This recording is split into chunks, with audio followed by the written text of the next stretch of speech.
Yeah, it's funny with the Congo. I mean, that's going back to the early 1900s, isn't it? You know, yet in 1960, the Irish went back into the Congo as peacekeepers. I find that really ironic, but obviously for different reasons. But I think behind it was probably minerals and gold and all that sort of stuff. Yeah, exactly, uranium, exactly.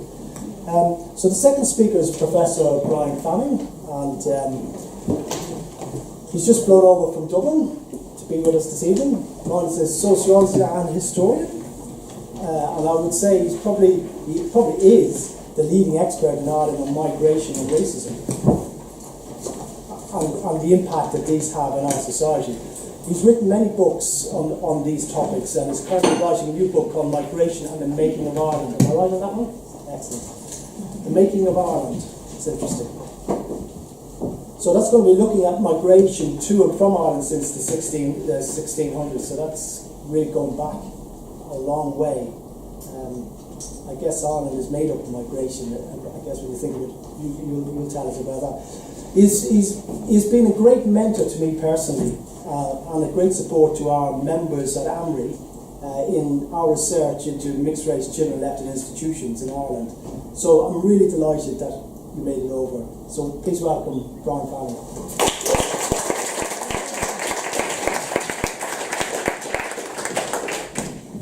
Thank you very much, Conrad. Thank you, everybody. It is a genuine privilege to be here, not just to support the work of AMRI, to be here for the marvellous main event that we're here to support, Elizabeth's book. But also, I was in London for 10 years as a migrant myself, 85 to 95, and a huge fondness for the city. And spent the last 3 hours before I came here tonight, walking from Bloomsbury down to Camden, up to Kentish Town, and all around. And then I got lost in a very nice place, but I wanted to be in the right direction and got here just in time for a cup of coffee. The reading I'm doing today is from a work in progress. I mean, the book is nearly done. And the book is called Migration and the Making of Ireland, and it's about migrations to and from Ireland and all the stories in between. And I'll just read a little bit now, and I think it will make sense, hopefully, within the context of our event. Many European countries acquired immigrant workers from their former colonies. Ireland had no empire, but for many decades, Irish religious orders ran missions to Nigeria and other parts of Africa. Irish priests served across Africa as priests and bishops. Irish nuns ran schools and hospitals. Religious orders, such as the Holy Ghost Fathers, trained clergy from Nigeria and other African countries in seminaries in Ireland. During the 1960s, 2 of Nigeria's 3 Catholic archbishops were Irish, as were more than 500 of the 800 Catholic priests in that country. Irish clergy ran 2,419 primary schools, catering to 561,318 pupils. Twice as many as in the rest of Africa combined, and 47 hospitals. Ireland's sole embassy in Africa was in Lagos. Irish missionaries were especially concentrated in the predominantly Catholic Igbo areas of Nigeria, and many Irish clergy sided with the Igbo when Biafra seceded from Nigeria. On the 20th of August 1964, the Irish Times reported that a Nigerian judge, Mr. Uludun Fedip, had compiled a list of 25 incidents against coloured students in Dublin, some of which had resulted in serious injury. One of those who received a serious injury following an assault was his own son, a 4th-year medical student at the Royal College of Surgeons, who was recovering in a hospital in London. The article stated that there were some 300 Nigerians studying in the city, and that attacks on 3 of these had been formally reported.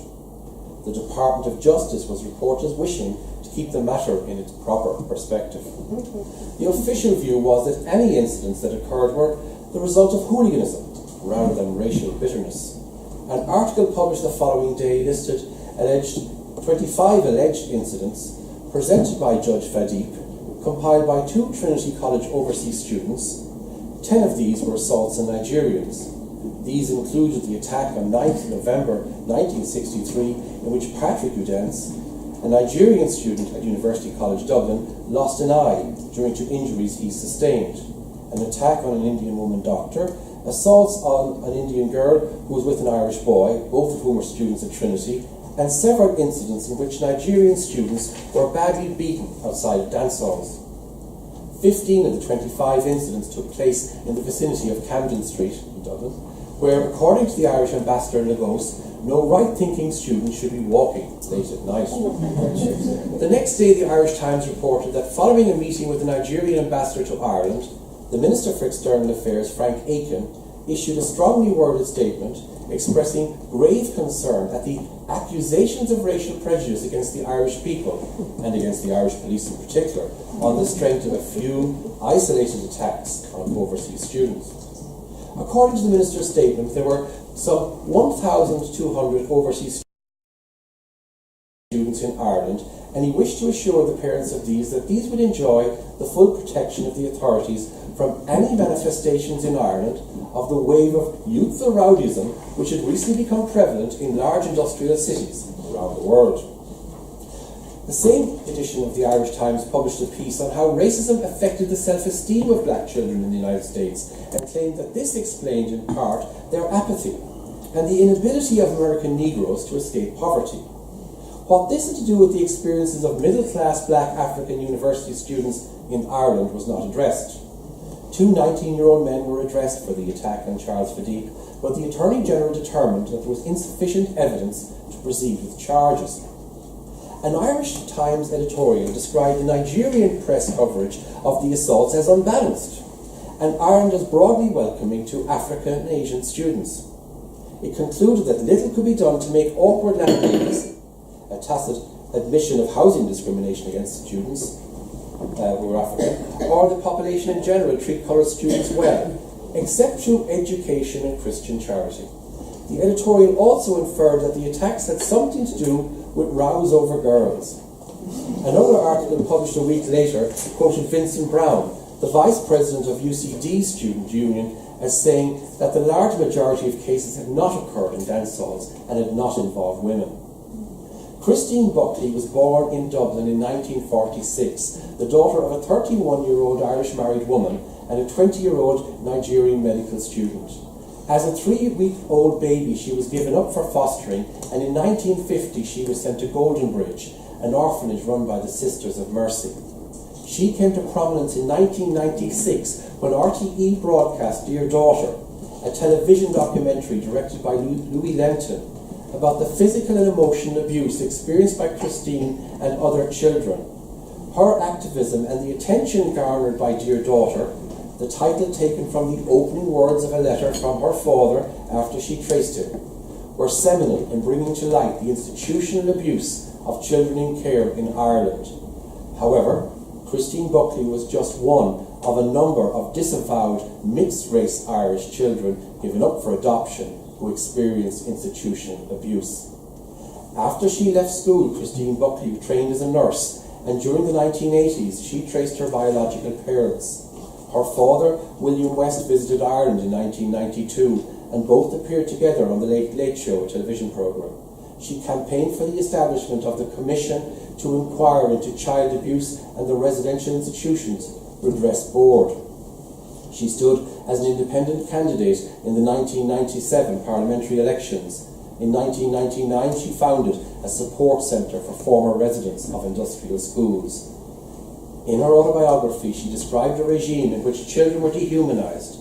They were referred to by number rather than by their names, and her given number was 89. And they received sadistic punishments. On one occasion, a nun poured boiling water on her leg. On another, she received a beating so severe that she required more than 80 stitches. In addition to the now well-documented abuse suffered by children in such homes, she experienced further abuse because of the colour of her skin. Somewhat similarly, the soccer star Paul McGrath's mother, Betty, met Paul's father, Festus, a Nigerian medical student, at a student's dance in Dublin in 1959. Within a month she was pregnant, and when she told her boyfriend, he broke off his relationship with her. She travelled to London, where she worked as a housekeeper. She gave birth to her son in a nun's home in Acton, where most of the other girls there were also Irish. The nuns insisted that Paul had to be put up for adoption. She eventually agreed to place Paul in foster care in Dublin, and, unlike most of the parents of such African-Irish babies, managed to remain in contact with him. Rosemary Allister was one of at least 70 Irish children of African descent 70 African Irish children given up for adoption in Ireland during the 50s and 60s. Her mother worked as a telephonist in the Rotunda Maternity Hospital in Dublin. Her father was a Ghanaian doctor who also worked there. She was placed as an infant in a mother and baby home, and like other African Irish babies, she was never offered up for adoption. Like Christine Buckley, she has described experiences of racist abuse from those supposed to care for her, and from other children also. She described having pots of urine and excrement emptied on her by other children, being made to unblock toilets with her hands because her skin was black already, and being always, she recalled, the last child to bathe in the same water preceded by 30 other girls for fear that her black skin would contaminate the white girls. She was subjected to sexual abuse by other girls, and nuns told her that no man would ever want her because she was black. However, at the age of 16, she became pregnant and her baby was taken from her as soon as he was born. I could go on with this, but I feel I really have to stop now. It's very difficult to read this out, and obviously with Rosemary here as well. Let me just say that the work of the Association of the Mixed Race Irish is of such paramount importance, not just for the redress of the individuals involved, but for the lessons they can teach us in Ireland about race and racism. We need to write our black and ethnic minority communities into our history now, at this time when we're commemorating and glorying in a very narcissistic way at times the centenary of our republic. But we also need ourselves in Ireland to do what other countries have done with great pain, which is to acknowledge the histories of racism in our society, to basically give our society its own tools, its own stories, its own narratives, recovering our own secret history of racism as something that can do some good, that can perhaps be of educative purposes and be, just contribute perhaps to debates about racism, which unfortunately is all too prevalent in our society today as well, in myriads of ways. For my own part, pretty much everything I've learned about racism, I'm not an expert in racism. The real experts in racism are the people who've experienced racism. I'm just privileged to have heard some of their stories and to have done some research projects, on racism as a topic. I learned much in London when I arrived here in the 1980s, after a period of doing the usual jobs of an Irish person on building sites and so on. As a barman, I went to work for local authorities and worked as a committee secretary on the Race Equality Committee in Haringey, and did similar work in Southwark and before that in Lewisham. I was working with black colleagues. I was educated about these topics by the mixed race and diverse communities that make London one of the great cities of the world. And I was privileged to witness, during the 80s and 90s, the painful journey that London has made to come to terms with its own histories of racism, be it the McPherson case, and the slow lessons of responding perhaps to the needs of a diverse society adequately and well. So Ireland is so far behind London in so many ways and has so much to learn. But I guess the focus of my book is to try and identify stories that involve Irish people such as Rosemary or others from the Association of Mixed Race Irish and many other groups as well, and tell those alongside many other stories of comings and goings of Irish migration around the world and all the peoples who are now coming to Ireland. Ireland has a large immigrant communities of Africans, many of whom are now Irish citizens, of Muslims, of Polish people, and so on and so forth. So we have a huge job of work to do as a society to make the most of the tremendous opportunities given to us by migration. We live in an era where we look around us and we see that migration is the making of us all. It is the making of great cities. And we live in an era where politics pretends otherwise. And I think I'll stop with that.